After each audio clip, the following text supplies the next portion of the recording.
Hey good morning everyone, this is Puneet here. आपने हमेशा सुना होगा कि भारत जो था एक ब्रिटेन का कॉलोनी था। क्या आपने कभी ब्रिटेन के लोगों से पूछा है, क्या आपने कभी ब्रिटेन के इकोनॉमिस्ट से पूछा है कि भारत सच में आप कॉलोनी था कि नहीं था? वहाँ के लोगों का क्या सोचना है, वहाँ के इकोनॉमिस्ट का क्या सोचना है? तो आज का टॉपिक यही है कि भारत कॉलोनी था कि नहीं था ब्रिटेन। ये मेंस में एक बार क्वेश्चन पूछा गया था कि इज कॉलोनी में मिथ, क्या कॉलोनी एक मिथ है? कॉलोनी की जो कहानी है कि भारत कॉलोनी था ब्रिटेन का, ये एक कहानी है, झूठी कहानी है क्या?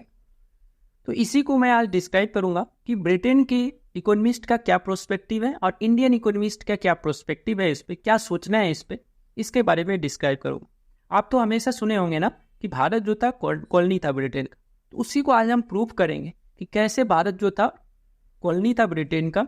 और साथ ही साथ ब्रिटेन के इकोनॉमिस्ट की बातों को भी मैं बताऊंगा कि उसका कैसे कहना है कि ये एक झूठी कहानी है, कोई कॉलोनी नहीं था भारत। लेकिन सबसे पहला क्वेश्चन है कि सर ये कॉलोनी होता क्या है, ये क्या होता है कॉलोनीज? तो देखिए, दो वर्ड होते हैं, एक होता है इम्पेरियलिज्म और एक होता है कॉलोनीज। कॉलोनी में क्या किया जाता है, किसी दूसरे, दोनों में जो होता है ना, किसी दूसरे कंट्री को टेक ओवर किया जाता है, उसको कैप्चर किया जाता है। दोनों में जो है पेरेंट कंट्री को बेनिफिट पहुंचाया जाता है। मतलब जैसे हमारे देश पे ब्रिटेन ने कब्जा किया, कैप्चर किया, तो क्यों किया? क्योंकि हमारे देश को शोषण करके अपने देश को बेनिफिट पहुंचाएगा। तो दोनों में, कॉलोनिज्म में भी और इंपेरियलिज्म में भी यही किया जाता है कि अपने पेरेंट कंट्री, मतलब जो फादर कंट्री है, उसको बेनिफिट पहुंचाया जाता है। लेकिन जहाँ पे कॉलोनिज्म में हम लोग देखते हैं कि ये फिजिकली होता है, मतलब बाय वार के द्वारा होता है, डिप्लोमेसी एंड वार के द्वारा होता है। लेकिन इंपेरियलिज्म में जो है ऐसा नहीं होता है। इंपेरियलिज्म में जो है फिजिकल मीन्स का यूज नहीं किया जाता है। जहाँ पे आप कॉलोनीज में देखेंगे सेटलमेंट होता है, मतलब जैसे इंग्लैंड ने हमारे देश पे कैप्चर करके कॉलोनी बनाया, तो आप देखे होंगे कि ब्रिटेन के लोग यहाँ रहने आए। आप देखे होंगे कि फ्रेंच के लोग रहते थे पौंडीचेरी में। आप गोवा में देखे होंगे कि गोवा में पुर्तगीज रहते थे, पुर्तगाल के लोग रहते थे। तो जब भी किसी कंट्री को कॉलोनी बनाया जाता है, तो वहाँ पे वहाँ की कंट्री के लोग यहाँ पे आके सेटल होते हैं। कॉलोनीज में ऐसा होता है, लेकिन इंपेरियलिज्म में ऐसा नहीं होता है। इंपेरियलिज्म बहुत पुराना वर्ड है, लेकिन आज के समय का जो वर्ड, आज के समय का नहीं कहा कि 100 साल पहले की बात अगर हम करें, तो उस समय का वर्ड था कॉलोनिज्म। उस समय कॉलोनिज्म का प्रचलन था। और इंपेरियलिज्म उससे भी पहले का वर्ड है। कॉलोनिज्म को हम लोग इकोनॉमिस्ट में पढ़ते हैं, इकोनॉमिक्स में पढ़ते हैं, जबकि इंपेरियलिज्म को हम लोग पॉलिटिकल साइंस में पढ़ते हैं। आई थिंक आपको समझ में आ गया होगा। कॉलोनिज्म और इंपेरियलिज्म का मतलब एक ही होता है कि अपने पेरेंट कंट्री को बेनिफिट पहुंचाना, शोषण करके, जिस तरह से हो अपने पेरेंट कंट्री को बेनिफिट पहुंचाना। तो भारत के इकोनॉमिस्ट का कहना था कि भारत को आपने कॉलोनी बना के रखा, और ब्रिटेन के इकोनॉमिस्ट का कहना था कि नहीं, ये झूठी कहानी है। तो आज इसी को हम लोग प्रूव करेंगे, डिस्क्राइब करेंगे कैसे, क्या है दोनों का मतलब प्रोस्पेक्टिव।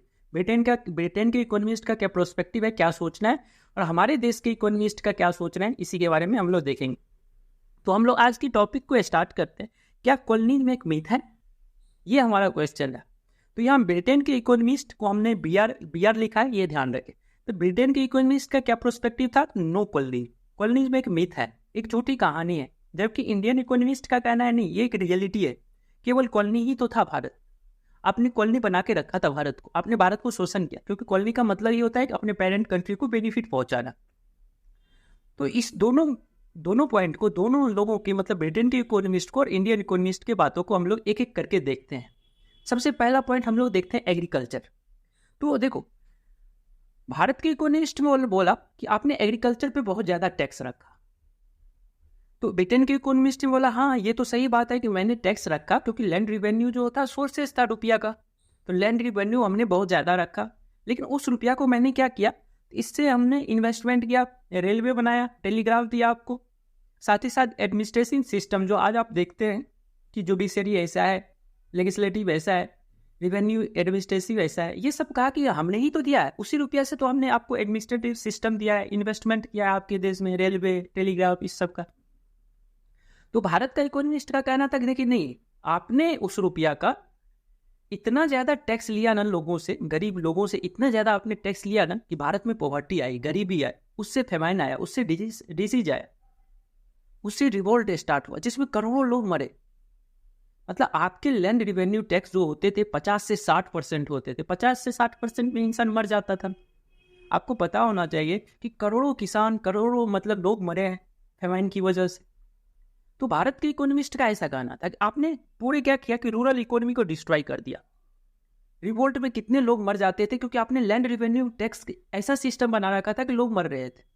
पॉवर्टी आया भारत में, गरीबी, भुखमरी, ये सब बहुत ज़्यादा प्रचलित हो गया आपके टैक्स की वजह से। ऐसा गाना था इंडियन इकोनॉमिस्ट का।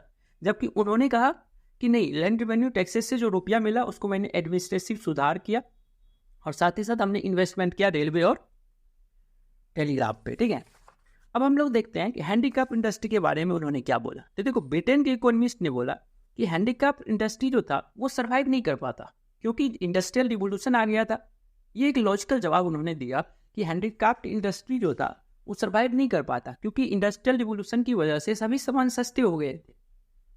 इस वजह से आपका हैंडीक्राफ्ट इंडस्ट्री वैसे भी सर्वाइव नहीं कर पाता। तो भारत के इकोनॉमिस्ट का कहना था कि देखिए, आपने हैंडीक्राफ्ट को डिस्ट्रॉय ही नहीं किया, आपने क्या किया, हैंडीक्राफ्ट को मतलब मॉड्यूल को ही चेंज कर दिया। आपने भारत को एक रॉ मटेरियल का सप्लाई बना दिया और फिनिश गुड का जो है मार्केट बना दिया। मतलब क्या होता था कि भारत का रॉ मटेरियल मतलब सिल्क, कॉटन सब ले जाता था और वहाँ से कपड़ा बना करके भारत में आके बेच देता था। तो रॉ मटेरियल को ले जा करके फिनिश गुड को यहाँ पे बेच देता था। आपने ऐसा कर दिया ताकि जो है अपनी कंट्री को मतलब इंग्लैंड को फायदा हो सके, न कि भारत को फायदा हो सके।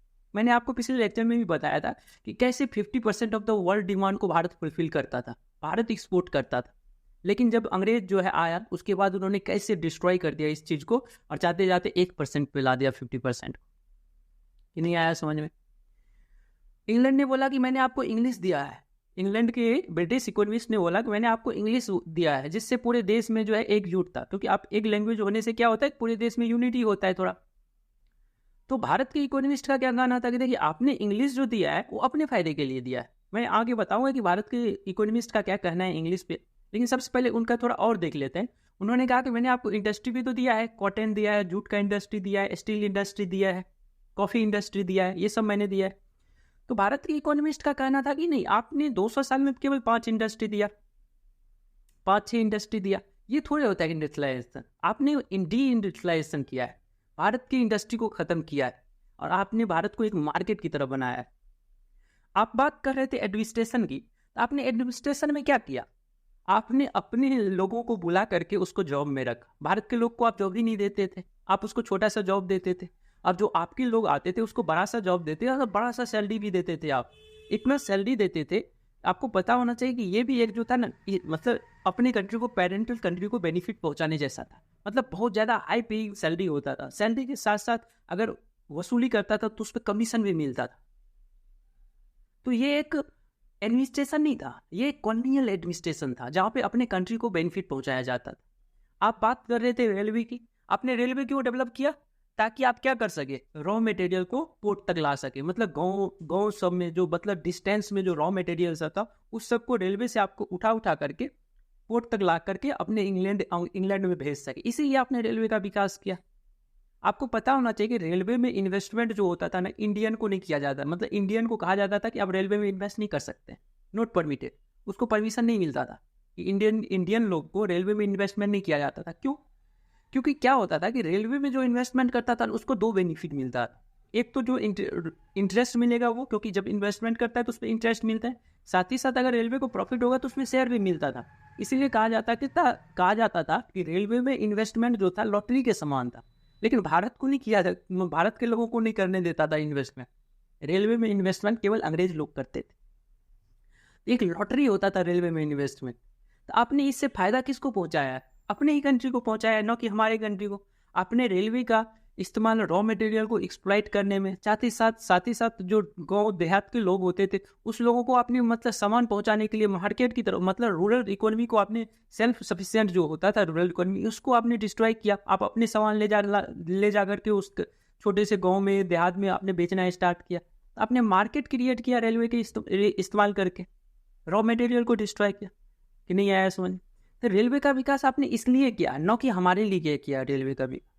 जहाँ तक बात कर रही थी इंग्लिश का, इंग्लिश पे भारत के इकोनॉमिस्ट का कहना था कि आपने इंग्लिश का इंट्रोड्यूस हमारे लिए नहीं किया था, आपने इंग्लिश का इंट्रोड्यूस इसीलिए किया था ताकि आपको एडमिनिस्ट्रेशन सिस्टम अच्छा से चल सके, आप अच्छा से जो अपना एडमिनिस्ट्रेशन चला सके, भारत का शोषण अच्छा से कर सके। आपने भारत के लोगों में ब्राउन इंडियन का खोज किया, मतलब ब्राउन इंडियन बनाना स्टार्ट किया। लोग को ब्राउन इंडियन, आप कहोगे सर ये ब्राउन इंडियन क्या होता है? देखो, ब्राउन इंडियन एक ऐसा माइंड होता है मतलब एक ऐसा इंसान हुआ जो दिखने में तो इंडियन है, लेकिन उसका दिमाग ब्राउन हो चुका है, मतलब दिमाग इंग्लैंड की तरह का हो चुका है। अब वो ब्रिटिश थॉट का, मतलब ब्रिटिश की तरह सोच रहा है, नहीं है, ब्रिटिश के सब कुछ को एक्सेप्ट कर रहा है। तो आपने ब्राउन इंग्लिश का इस्तेमाल करके ब्राउन इंडियन भारत में बनाया, ताकि आपका ब्रिटिश रूल जो है अच्छा से चल सके, लोग एक्सेप्ट कर सके, उसको एक्सेप्ट कर सके, नहीं आया समझ में। आपने कल्चरल गैप को, इंग्लिश का इस्तेमाल करके कल्चरल गैप को कम किया, ताकि आपके सामान से भारत में मार्केट में बिक सके। तो ये कितना अच्छा सेंटेंस है ये, कि इंग्लिश का इस्तेमाल ब्रिटिश इसीलिए कर रहा है ताकि भारत में जो, देखो हम लोग का थॉट अगर पुराना, मतलब हम लोग का थॉट अपने कल्चर की तरह होता, हम लोग रामायण महाभारत गीता इस तरह का सोचते। हम लोग लक्स का साबुन नहीं लगाते, क्योंकि हम लोग में मतलब कहीं भी कल्चर में ये नहीं लिखा है कि मतलब खुशबू ये होना चाहिए लक्स तक। तो ये लक्स 10 रुपये का साबुन मतलब इंग्लैंड ने ही लाया था, जो बहुत ही ज़्यादा खुशबू की तरह का होता है, लेकिन उससे क्या मतलब हार्मफुल होगा ये नहीं दिखाया गया।